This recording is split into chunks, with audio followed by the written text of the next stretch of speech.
Using primeval awareness in a regular game. Any undead around? Using primeval awareness in Curse of Strahd. Alright, how many Draculas are hiding in this room? Hey, what's up everybody, I'm the SkyRask and you are rolling initiative. But with that being said, how are you guys doing? Welcome to another DnDMemes video. Hope you're having a wonderful day today. Before jumping into the video, I just wanna quickly kindly ask you if you wanna smash the like button. I would really appreciate it, so thanks so much for taking the time to do that. And yeah, with that being said, I hope you enjoyed the video. Sometimes you gotta mix it up. DM. Lastly, we have Jake. Who are you playing? Jake. I made a human fighter. Oh, how original. Alright, so you are all greeted by a nobleman who... Is he a human? Yes, actually. Oh, go time already. I fight him. That's not... Death to the human! Alright, yeah, human fighter taken, quite literally. Release the dragon! No, Jimmy. You're in timeout. That's adorable. Roar. That is adorable.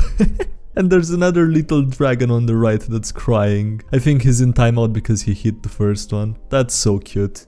Can I choose DM for my favorite enemy? DM. You're slowly getting lost in the foggy swamp, slowing you down. Ranger. Maybe I won't be so useless after all. I've got Natural Explorer for swamp, so we can't get lost or DM. The fog and swamp seem to be magical. Come on now, DM. Why would you do that? I don't want to play your cringe-inducing, thinly veiled, self-insert character. I want to play my cringe-inducing, thinly veiled, self-insert character, damn it. Me, on my way to play some D&D. DM. So, I pre-generated characters for you all to play. Nope. My methods are beyond your understanding. Big Bad Evil Guy counterspelling Healing Word on a fallen PC. Party baiting counterspell so that the wizard can cast Power Word Kill with impunity. Nice, big brain time. Social distancing since 1974. Why do people in D&D each occupy a 5 feet by 5 feet square? How far apart do you think people need to be? Why are D&D minis afraid of touching? Look, if the guy to my left has to do the Turbo Macarena while charging a bolt of flesh melting, while the guy on my right is doing every Bruce Lee move at the same time, and the guy in front of me is flourishing a broadaxe like he's doing yo-yo tricks, I'm going to give each of them enough floor space to not liquefy myself. I'm pretty sure I've seen this meme before, but honestly I can't remember if it's been in a video or not, so... This is pretty accurate though. What they don't know can smite them. NPC. Your knuckles say Cobra. Former Conquest Paladin, Redemption Paladin. Cobra Bubbles. You don't look like a social worker. I'm a special classification. Did you ever kill anyone? We're getting off the subject, come on now. Give me 30 seconds, I'll tell you about the Ridge and I'll turn my webcam on. Alright? Okay, cool, thanks. Nice. Okay, so the Ridge makes this cool little small form factor wallets. They're the size of a credit card, and they do allow you to put credit cards in them, so I think that's really cool for a wallet to do that. You can also put cash. They have cash straps. They have cool designs. This one is titanium. Small, nice, pretty. Yeah. They have a lot of different designs, not only these on the website. There's a lot of different designs, so you might find something that you like. But yeah, 10% off, use code SkyDieRay. Thanks again to Ridge. Atheist clerics are raw. I once had an atheist cleric who got their powers from their belief in humanity. People should leave politics out of D&D. The concept is the power is granted by a deity. You want to do that? Become a druid. At least then the nature of humanity powering you makes sense. No idea what you mean by politics. It's a fantasy game, and when I brought it up with my group and the DM, they were fine with it. Raw, the power is supposed to come from the divine. Pulling that as a shaman or a druid would make sense. As a cleric, you're trying to get the benefits without the downside. What downside? It's a game! He had limitations in regards to his powers, just like a cleric of a deity. Hell, this isn't even something that crazy. Dark Sun had elemental clerics. Elementals from a shamanistic background couched in things like Shintoism. Hey, it's your table, but you brought the comment to the group, which means it invites commentary. But if you bring something that's a bastardization of the rules into the group, don't be surprised if people point it out. Right, and now time for Dungeon Master's Guide 5th edition, page 13. Forces and Philosophies. Not all divine powers need to be derived from deities. In some campaigns, believers hold enough conviction in their ideas about the universe that they gain magical power from that conviction. In other campaigns, impersonal forces of nature or magic replace the gods by granting power to mortals attuned to them. Just as druids and rangers can gain their spell ability from the force of nature rather than from a specific nature deity, some clerics devote themselves to ideals rather than a god. Paladins might serve a philosophy of justice and chivalry rather than a specific deity. Patrons do be like that. Patron in D&D be like Orcus, the prince of the undead. Select a membership level. You can be a devil for only 2 virgins a month. You get level 1 to 5 in Warlock, you get nightly nightmares, and visions of me in dire situations. And it also includes Discord benefits. Now, if you wanna move to the next level for only 5 gallons of innocent people's blood per month, you can be an imp. And then you get level 6 to 10, Warlock vibes, and a signed photo of me. Then, if you wanna go even further, you can get the Balrog level for only 1 burned village per month. Here you also get levels from 11 onward.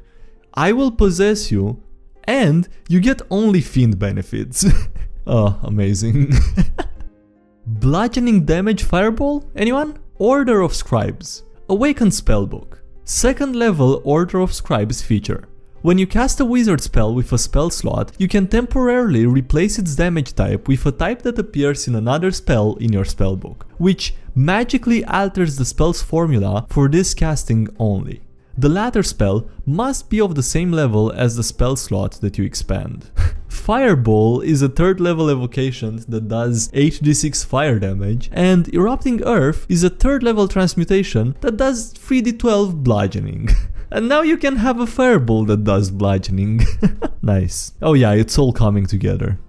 My DM pulled a little sneaky on me and made an epic plot hook out of my kinda lame backstory. My beloved sister was killed by a mysterious beast at a young age, and I vowed revenge.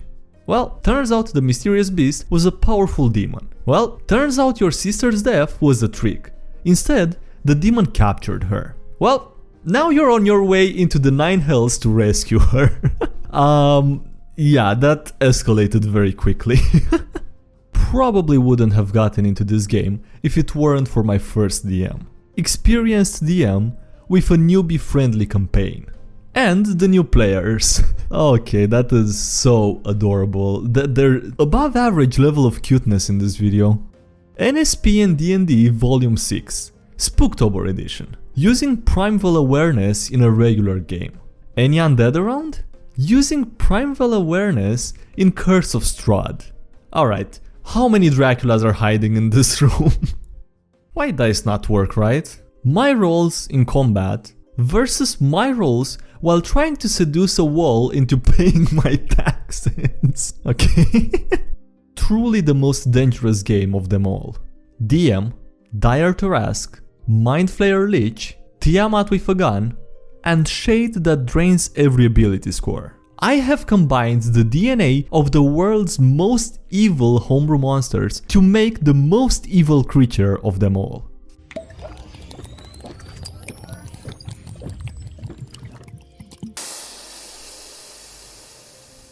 Entire party of murder hobos. Turns out it's a man. Gives players a cloak of flying. My players keep skipping the puzzles that I made that can be explicitly skipped with flight. This is an adventuring party. Yes. And as a party, each PC has different racial and class abilities which help in different situations. Yep.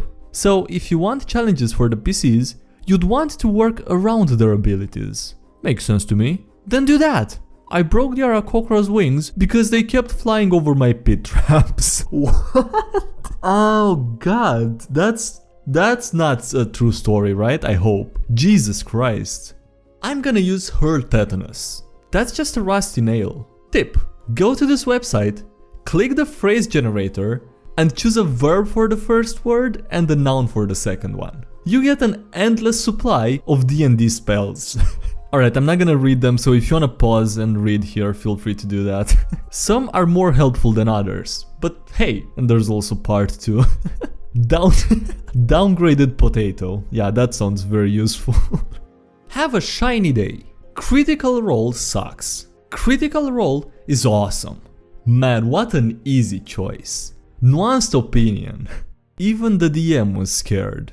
Welcome to hell. Do you have any idea why you're here? Oh, I use Subtle Spell to kill unconscious PCs in the middle of combat. Yeah, let me have a phone call. Hello God, he's here. If any of them stop being idiots for more than 2 seconds, we are boned. The thing about the default setting of Dungeons & Dragons is that evil is self-defeating, not in a metaphysical sense, but in the sense of each individual force of evil being comprised principally of people who suck. Mind Flayers are so invincibly convinced of their own cleverness that their collective history is just an endless litany of them suffering completely predictable kickings at the hands of their own creations, to the point that they've lost their empire and been forced to live in caves and still can't figure out what they're doing wrong.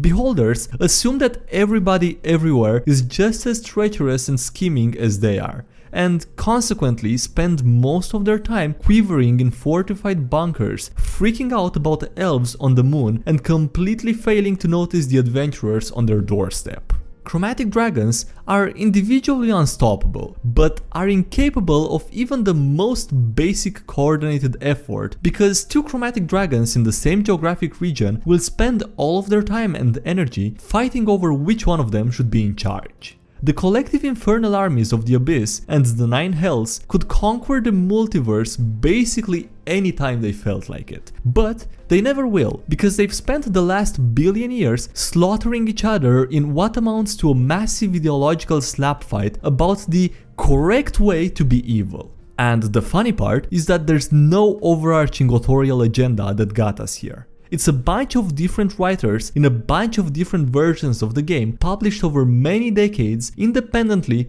arriving at the conclusion that A. It's beneficial for the game if the players can have stupid arguments with the monsters, and B. Those arguments will be more entertaining to play out if the monsters are a bunch of dork losers.